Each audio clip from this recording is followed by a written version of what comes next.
about 8 years old, and I fell in love with the instrument. And by the time I was 10 years old, I was asked to audition for this school called Juilliard School of Music, and I was in college at 10. Graduated when I was 13, and that was kind of like my thing. Like that was it. I just ran with it, fell in love.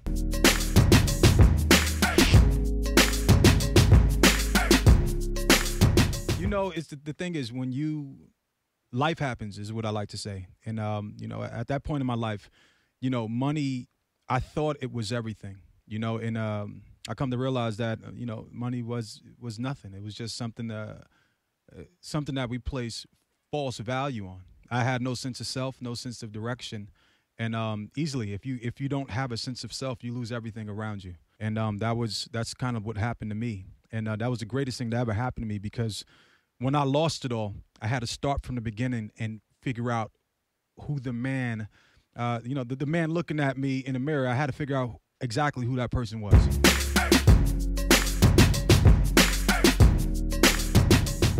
I think as soon as I picked my instrument back up, I felt like I was going in the right direction, because the thing is, you know, for me, it wasn't about using the violin as a commodity.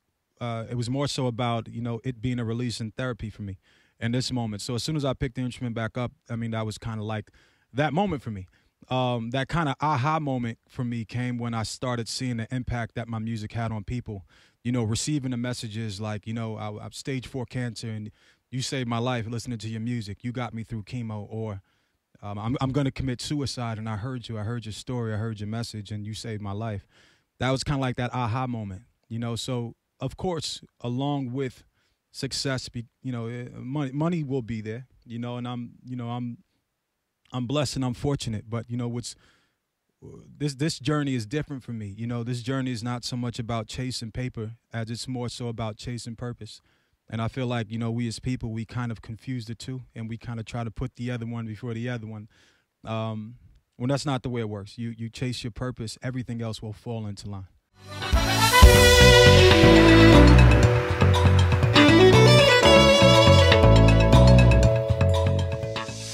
So Get Up and Dance is the lead single off my album Boundless.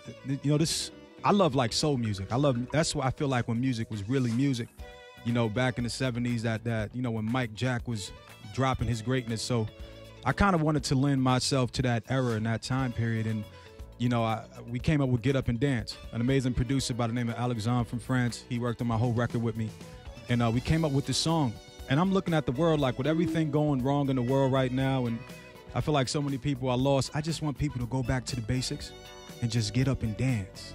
So that's kind of what inspired this song, and it just feels good, man. If it doesn't make you get up and dance, then I don't know what can make it. I don't know what else can make you get up and dance if this don't do it.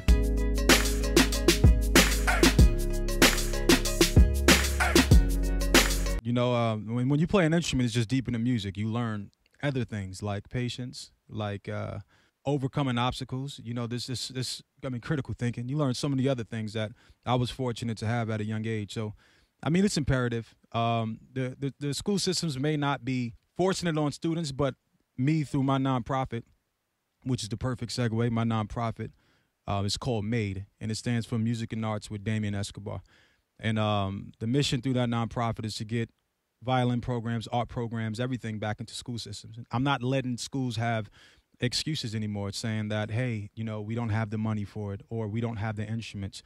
I went ahead and started my own violin line. And with my violin line, the main core focus of the line is to put violins back into school. So if a school says, hey, we don't have instruments, I do, and now it's yours. You know what I'm saying? So I think if we can take away we don't have a teacher, but I do. You know, I have teachers and I have instruments for you. All you have to do is say, yes, you want the program.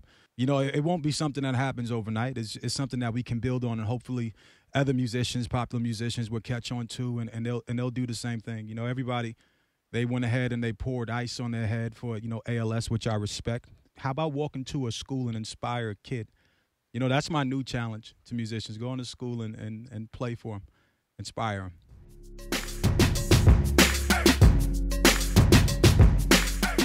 You can visit me everywhere. Dame Esco is my handle, Dameesco.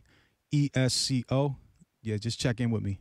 And I know you're going to be in some of our cities. What are some of the cities you're going to be in coming up on your tour this fall? Everywhere. Y'all can catch me, and I'll be in New York. I'll be in New York not January. I'm sorry. I don't even know my tour dates. I'll be in New York December 14th. I'll be in Baltimore the 15th. I'll be in Detroit December 8th. Where else you guys at? St. Louis. I'll be in St. Louis. St. Louis is coming up. You can get all my tour dates. Go to my website, www.damesco.com. That's DAMESCO.com /events, and you can figure out when I'm coming to your city. Flat out.